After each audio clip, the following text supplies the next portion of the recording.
então a aula que me pediram para dar hoje para vocês, na verdade é uma aula que eu dei no Congresso Brasileiro desse ano em Gramado, e sobre cuidados para início e seguimento da terapia de reposição de testosterona, o sistema hematológico. Esse foi um simpósio que a gente teve lá, com vários aspectos sobre a questão do uso da testosterona e seus riscos, né? Eu sou Fulvio Tomazelli, professor de endócrino aqui na Universidade Regional de Blumenau, atualmente o presidente da SBEM aqui no estado de Santa Catarina, e sou um diretor do DIEX, né, junto com a Andréia, que está aí sempre com vocês. Então, eu queria primeiro agradecer, né, vocês ao convite, segundo, pedir desculpa porque era para ser semana passada e, na verdade, talvez eu tenha falhado aí nas minhas agendas. Mas agradeço a presença de todos e a gente vai conversar um pouquinho, então, sobre essa questão dos riscos da testosterona no sistema hematológico. Eu não tenho nenhum conflito de interesses para essa apresentação e eu começo, né, a gente vai ilustrar dois casos bem habituais, assim, né, de reposição de testosterona. Então, um homem de 58 anos, com fadiga, libido reduzida, osteopenia e desânimo, que apresenta uma testo total de 160 e um hematócrito de 52. Então, para vocês pensarem, faria testosterona, não faria, esse hematócrito é um impeditivo, não é? Vou apresentar em seguida o segundo caso, e no final da aula, depois de toda a argumentação que a gente vai ter, a gente vai, então, ilustrar para vocês quais foram as condutas e como que a gente conduziu cada caso. O caso 2 já é um paciente em uso de testosterona, já há 6 meses, que aparece, então, com uma queixa de rubor facial, dor de cabeça e um hematócrito de 55. Então, aqui a questão seria mais, não diretamente iniciar, mas sim suspender ou não, tá? Bom, eu começo a aula, tá? Comentando algo que certamente todos vocês ouvem bastante aí o tempo todo, né? A testosterona, ela não é um elixir, ela não é uma fonte nem rejuvenescedora, nem de melhora de performance, nem de crescimento de massa muscular, né? E hoje a gente percebe que existe um uso indiscriminado da testosterona em vários contextos, né? E a testosterona, como todo tratamento clínico, ela vai ter os seus benefícios e os seus potenciais riscos, né? Não existe nenhum tratamento, eu costumo dizer para os pacientes, nem aspirina infantil é totalmente segura, né? Então, tem pessoas que não podem utilizar. E eu começo, né, em função disso, destacando esse slide, né, que é um slide dos guidelines de terapêutica em testosterona, né, em que a gente precisa, primeiro, né, a gente tem que ver, né, que uma boa parte dos indivíduos que nos procuram, sejam eles, digamos, numa idade aí da maturidade, 50 anos para frente, ou mesmo, né, indivíduos praticantes de esporte, ali na faixa dos seus 30 anos, nos procuram com queixas, como vocês podem ver ali, não específicas, né? Então, a baixa energia, a questão de motivação, humor deprimido, alterações gerais no seu comportamento diário, dizendo que estão cansados, com sono, reclamando muitas vezes de perda de performance, de massa muscular, de força, um aumento de peso. Mas se a gente perceber, né, isso é consensual, essas queixas, elas são muito inespecíficas, né? E hoje a gente vê que, às vezes, uma dosagem de testosterona associada com sintomas não específicos sai prescrição de testosterona. E isso, acho que é a primeira coisa que eu queria situar a vocês, assim, que existem os sintomas muito específicos, os sugestivos, né, e os não específicos. Eu acho que uma boa parte dos problemas que a gente tem com a testosterona é justamente não ser feito o screening, né, de quem realmente deve tomar ou precisa tomar. Vamos combinar que hoje a queixa de cansaço, eu costumo dizer para as pessoas, ela é uma queixa universal, né? Vocês é capaz de estarem cansados hoje aqui, né? E mesmo sendo segunda-feira, imagina sexta-feira. Então a gente precisa detalhar melhor isso. Né, a indicação certa, né, não é só a dosagem, é dosagem, sintomas realmente fortemente sugestivos. E aí o outro, né, que eu trago, né, é essa questão do qual o valor diagnóstico de testosterona para a gente classificar esse indivíduo como hipogonadismo. Vocês veem que as sociedades, elas não têm um valor igual, né? Conforme a sociedade, esses valores, eles são um pouco diferentes. Mas, assim, aquele papo que a gente escuta muito, né? Minha testosterona está 400, eu tenho 35 anos, então não deveria ser mais? Esse cálculo, essa afirmação, ela não tem qualquer embasamento. O que nós temos, na verdade, hoje é assim, né? A gente tem ali um valor que, digamos assim, seria, sim, fortemente sugestivo de hipogonadismo, abaixo de 2,65, e aqui, claro, né? Só reforçando a questão da clínica médica, que a gente sempre precisa estar fazendo um diagnóstico, né, de etiologia, né? Então, não é simplesmente dosar o hormônio e sair repondo. Esse indivíduo pode ter, por exemplo, um adenoma hipofisário, produtor de prolactina, pode ter uma Rett syndrome, né, uma deficiência energética relativa do atleta. Então, a gente precisa ver melhor esse indivíduo e não só interpretar o número isoladamente. E a grande questão é que a gente tem ali uma zona de penumbra, né, que aí realmente existe uma discussão nesse 265 a 350, mas assim, a princípio, indivíduos com testosterona 350, eles não têm qualquer necessidade de reposição hormonal. E aqui uma coisa que eu sempre digo, né, a reposição, ela tem que ser fisiológica e para quem precisa. Então, qualquer indivíduo que começar a tomar testosterona aí com valores hormonais iniciais acima de 350, está tomando algo que não precisa. Bom, e a gente tem que lembrar, claro, das recomendações clínicas, né? Se nós temos alguns riscos hematológicos, nós temos que lembrar de contraindicações formais. Uma delas é o indivíduo ter tido um evento recente nos últimos 6 meses, o indivíduo ser portador de uma condição aí que pode possibilitar uma coagulabilidade maior, prejudicada, né? Então, uma policitemia, uma trombofilia, ou se esse indivíduo tem ali um hematócrito inicial já um pouco elevado, a gente vai com mais cautela, lembrando que o hematócrito inicial ali não é uma contraindicação absoluta, mas a gente vai ter que olhar esse indivíduo com mais atenção e com mais calma. Bom, vamos lá. E o evento trombótico é testosterona, né? A gente ouve falar muito disso, né? Mas isso é um evento comum? Ele realmente acontece? Ele deveria ser um norte de preocupação para a prescrição da testosterona? Eu trago para vocês aqui um dado interessante, né? Então, vocês vejam como é que esses estudos muitas vezes são delineados. Nesse trabalho aqui, né, em que eles juntaram, então, uma turma de indivíduos com hipogonadismo, 3.110, e um pessoal não hipogonático, um N bem maior, e eles detectaram que esses indivíduos tinham um risco aumentado nos primeiros 6 meses, ficando aqui, então, um alerta, existe uma associação de testosterona e tromboembolismo venoso. Bom, mas aí, importante, a gente sempre está vendo esses estudos com mais cautela. Esses estudos, às vezes, eles vêm, né, para a imprensa e vêm muitas vezes com notas de alarde, chamam atenção, olha, a testosterona aumentou o risco de trombose venosa profunda. Mas veja esse estudo, né, apesar de dizer ali que o risco dobro, né, em relação a quem não usou, vejam só que interessante.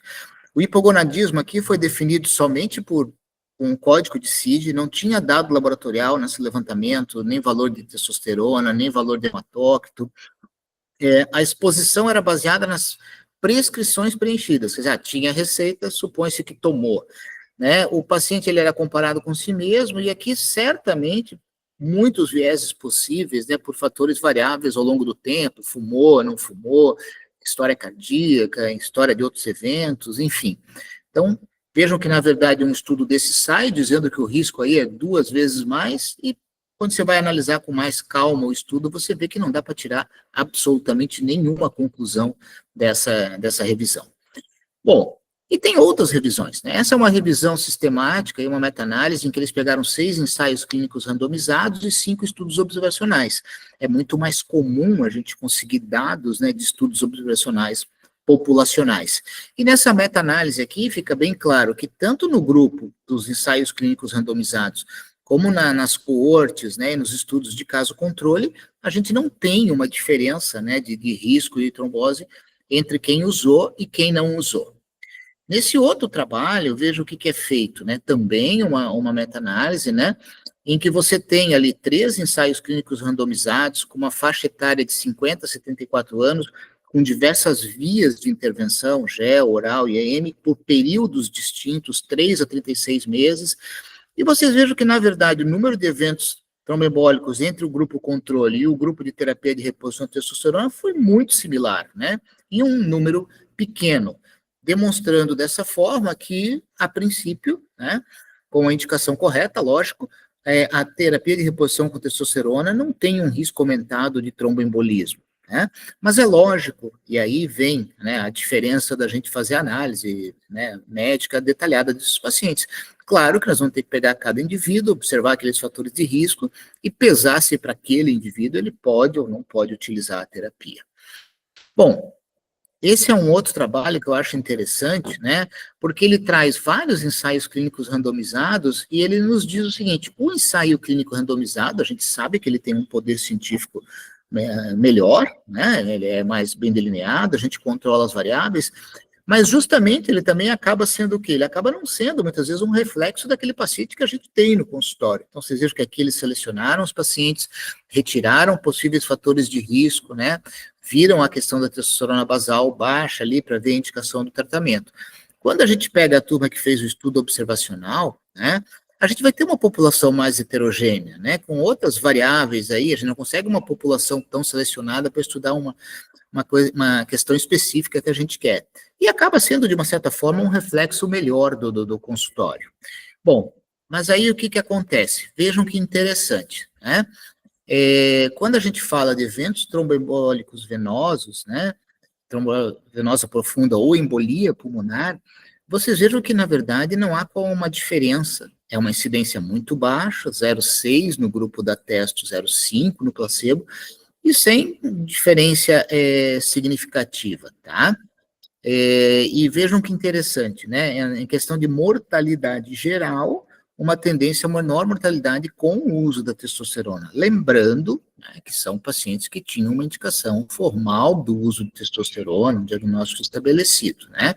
E sem uma diferença significativa em relação a eventos cardiovasculares também. Bom, uma coisa que é interessante, né? Isso tem, né, eventualmente, um indivíduo que usa testosterona e acaba tendo um evento trombótico, mesmo, digamos assim, dentro das indicações corretas, né? Isso pode acontecer. Eu acho interessante essa explicação aqui, em que você tem, isso é um estudo de análise da enzima da aromatase, né? E você vê que existem perfis de homens diferentes. Então, aqueles que vão ter uma baixa atividade da aromatase, a princípio eles têm um risco maior de terem eventos tromboembólicos. Quando a gente compara com um indivíduo que tem um nível normal de atividade ou mesmo um nível elevado, que é a questão da conversão periférica da testosterona.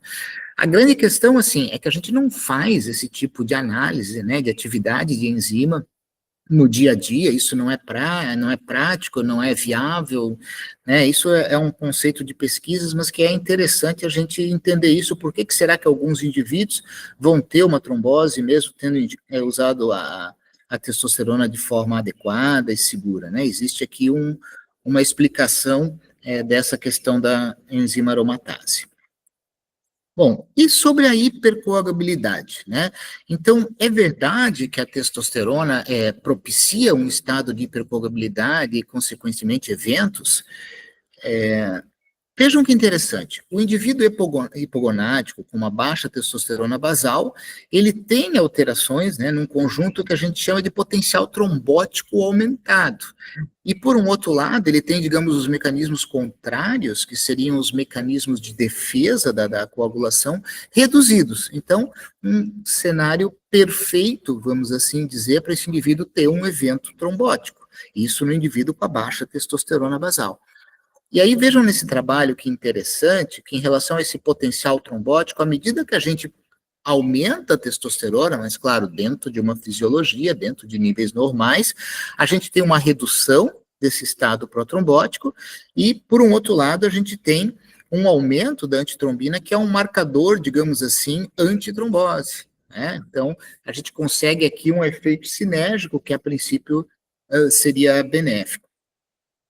Bom, e aí nós temos vários marcadores, né? Esse autor, ele estudou vários marcadores, e a gente observa o seguinte, né? Que o perfil global de hipercoagulabilidade não se normaliza totalmente nesse intervalo, Mas, por um outro lado, não houve piora de nenhum parâmetro.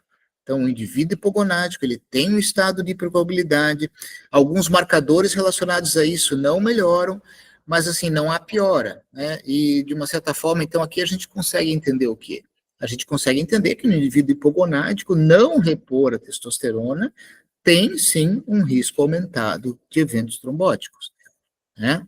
E vamos falar da eritrocitose, né? Os nossos dois casos, a gente ilustrou ali a questão do hematócrito. Então, vamos entender o seguinte: eritrocitose é comum, e segundo, qual a relação disso com o evento trombótico?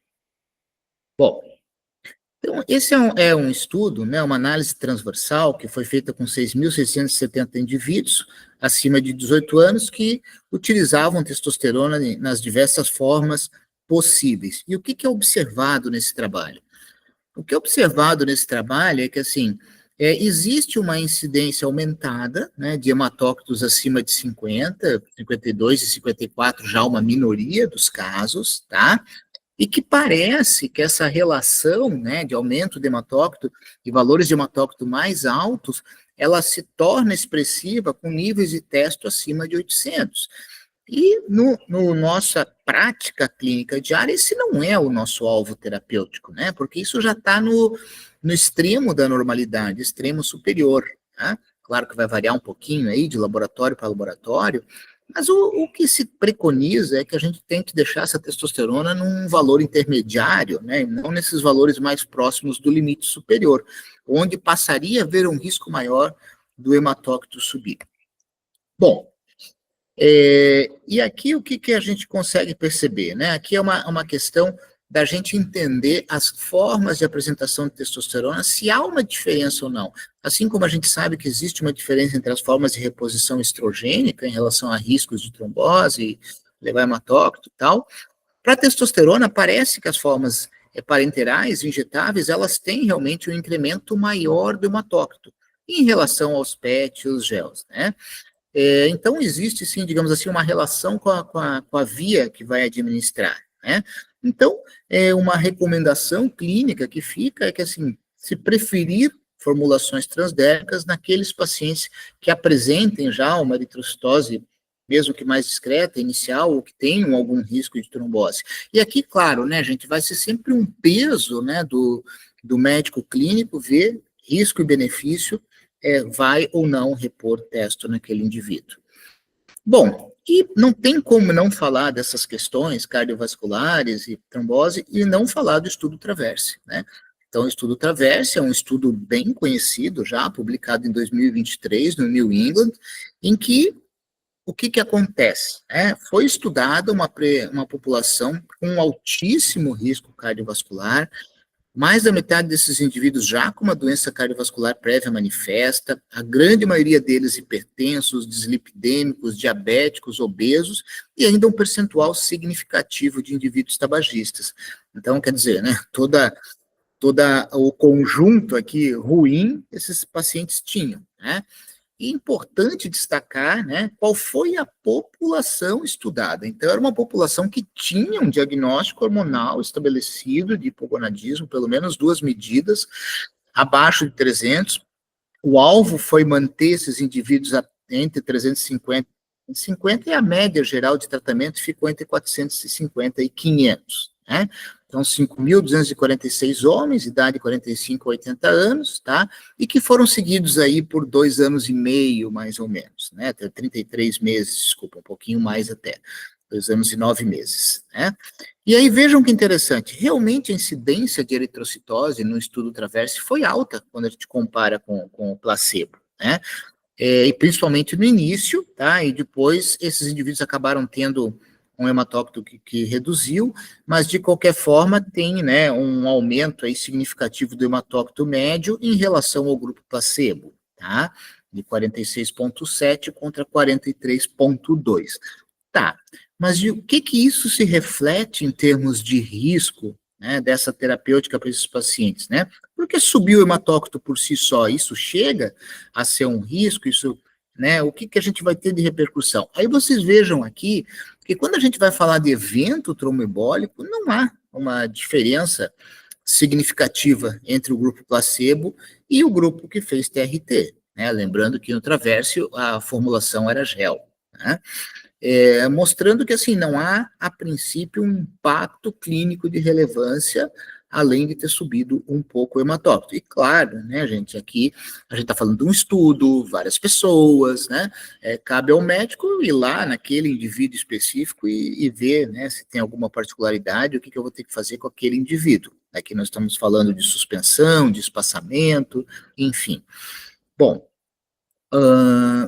então, a gente precisa fazer uma decisão, né? Então, aqui a gente está ali diante do paciente, que teve o seu diagnóstico bem estabelecido, dentro das regras, né, vamos dizer assim, né? E vamos dar testosterona para ele? Sim, não?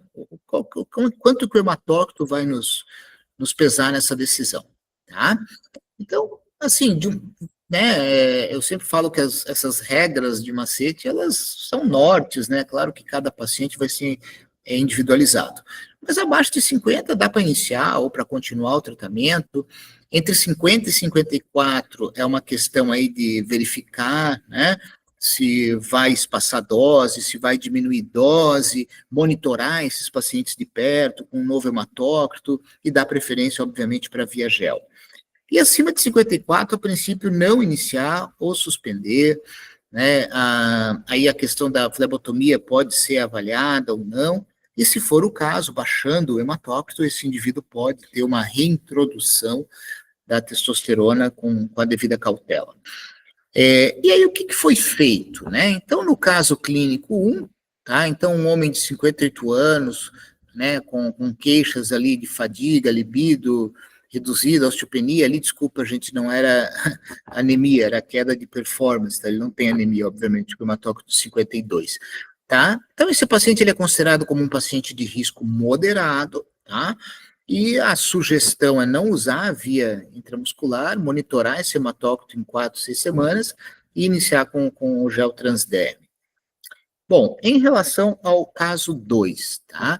Um homem de 62 anos, né, que estava já em terapia de reposição com decanoato, né, e um hematócrito de 55. Então, como ele tem aqui um hematócrito acima dos 54, que é considerado risco, né, aumentado de eventos, eu acho sempre importante, né, a gente não precisa assumir todas as decisões. Eu acho que é interessante, às vezes, pedir uma opinião de um colega hematologista, né, e decidir em conjunto, pesar riscos e benefícios. E aqui, né, você vai daí, em cima disso, num primeiro momento, acho que sim, suspender a testosterona e ver se esse hematócrito abaixa, tudo, né, investigar sintomas, avaliar melhor esse risco trombótico, né, então, e em alguns casos, né, se não houver nenhuma redução, dá para se considerar a flebotomia. Eu sempre digo que essa parte, ela é uma decisão conjunta, né, a gente precisa do colega hematologista aqui nos auxiliando, tá? E se por acaso o hematócrito cair, esse paciente a princípio tinha benefícios clínicos do tratamento, reiniciar, mas com uma outra via e uma dose reduzida. Bom, o que eu queria deixar para vocês é assim, ó, quando a gente pensa em terapia de reposição de testo, né? Então, primeiro ponto, seguir as diretrizes quanto à indicação, dose e monitoramento. Então, vamos ver se esse paciente realmente fecha, né, o quadro para reposição. E aqui, obviamente, né, nenhum indivíduo tem por que usar testosterona para melhora de performance, isso está totalmente fora, né? Avaliar fatores de risco para tromboembolismo venoso antes de iniciar, então história prévia, idade, obesidade, câncer, tabagismo, né? É o que eu sempre digo, né? O paciente que fuma, ele não deveria usar qualquer terapia hormonal, na minha opinião, né? Ele tem que parar de fumar, mas a gente sabe que nem sempre isso é tão simples. Evitar testes de trombofilia de rotina, então a gente não precisa ficar dosando os distúrbios de coagulação, a terapia de reposição de testosterona. São doenças mais raras e, assim, não há uma justificativa de sair pedindo um monte de exame de anticoagulação de rotina para esses pacientes. Evitar testosterona em pacientes com alto risco, né, por motivos óbvios, tá? E eu acho que sempre é importante a gente conversar, né, explicar com os pacientes, né, o que é um tromboembolismo, quais são os sinais, a questão da dor, do inchaço, para o indivíduo estar atento aí às suas situações. Bom, e, né, quando a gente está diante de um caso de TVP num homem, principalmente homem jovem com TVP, né? Então, investigar o uso de testosterona ou derivados, a gente sabe que existem usos velados, existem usos, e aqui, né, gente, a aula toda foi centrada, digamos assim, nas reposições de testosterona normais, estabelecidas com segurança, né? Então, cipionato, decanoato, testogel, e por aí vai, né? Ninguém aqui está falando de esteroides anabolizantes, que aí tem uma série de derivados androgênicos aí que não tem qualquer indicação médica e, obviamente, tem riscos. E para definir tempo de anticoagulação, considerar fatores de risco, tempo de uso, eritrocitose, teste sérica, riscos e preferências. Eu acho que não cabe ao endocrinologista tá decidindo aqui terapia de anticoagulação, a gente precisa, obviamente, ou do angiologista ou do hematologista nesse sentido, tá? A terapia até uma causa definida, né? A gente pode preferir uma anticoagulação de curto prazo e considerar a suspensão da testo, tá? Lembrando daquela contraindicação de 6 meses para usar testo em quem teve TEV. E quando você não tem uma causa definida, esse paciente, obviamente, precisa ser melhor investigado e a anticoagulação pode ser longa, com a ajuda dos profissionais da área. Bom, queria agradecer a turma do JAX aí, a gente tem uma parceria bacana, e ficar à disposição de vocês para eventuais perguntas, né? Muito obrigado.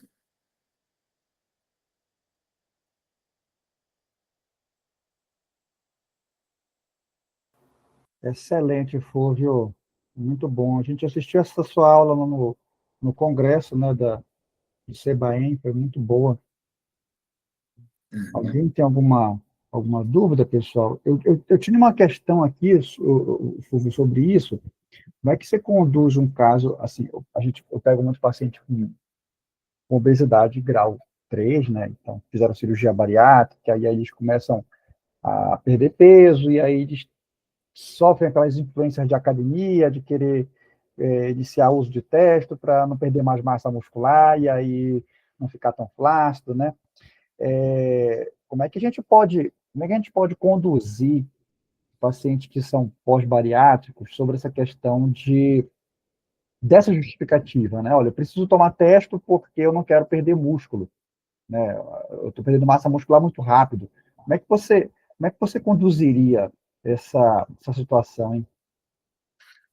Aí, né, Marcos, entrar até um pouco na tua área aí, né? Eu acho que o exercício resistido e a cota proteica são as primeiras preocupações que a gente tem que ter, né? E aqui a gente vai ter que fazer um diagnóstico se esse indivíduo realmente tem um hipogonadismo, né? Se ele não tiver um hipogonadismo, ele não tem por que tomar testosterona. Qual que é uma situação clínica que a gente vai ter? É o MOSH, né? Que então é aquela obesidade, né? E aí aquele hipogonadismo masculino associado à obesidade, né?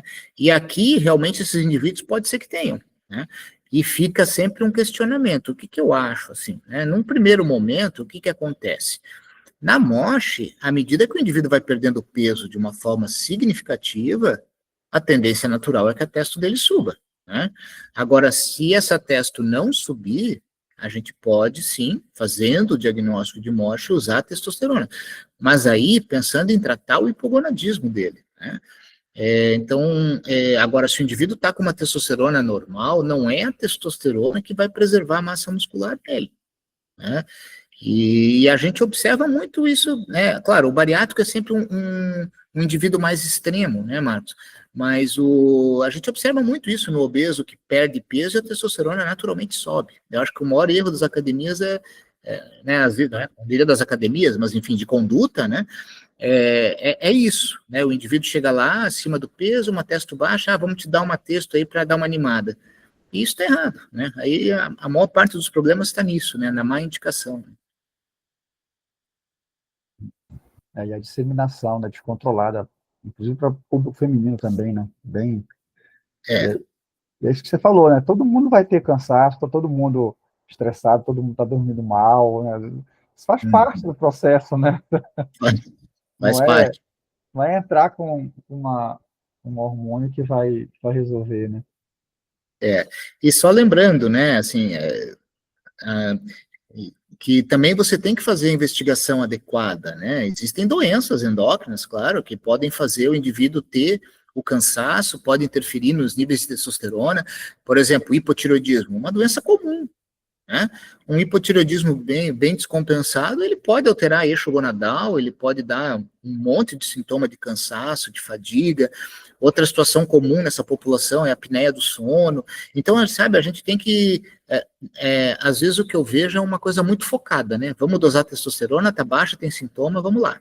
Não, esse paciente tem que ser avaliado de uma forma mais ampla primeiro, né? O cara tem, de repente, um diabetes todo descompensado, precisa compensar esse diabetes. Então, lembrar que às vezes a testosterona não é um diagnóstico por si só, né? E é um reflexo de outras condições clínicas que não foram mapeadas. Né?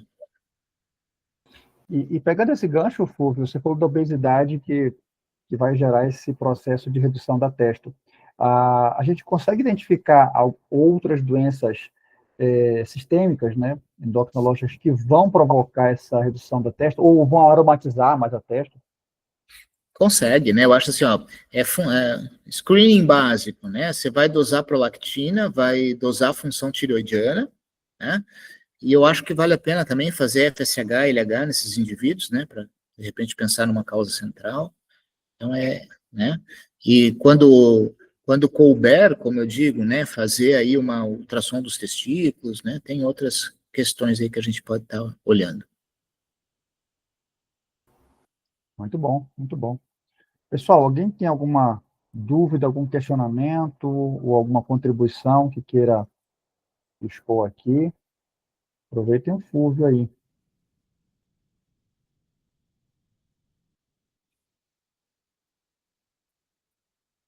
Não? Tranquilo?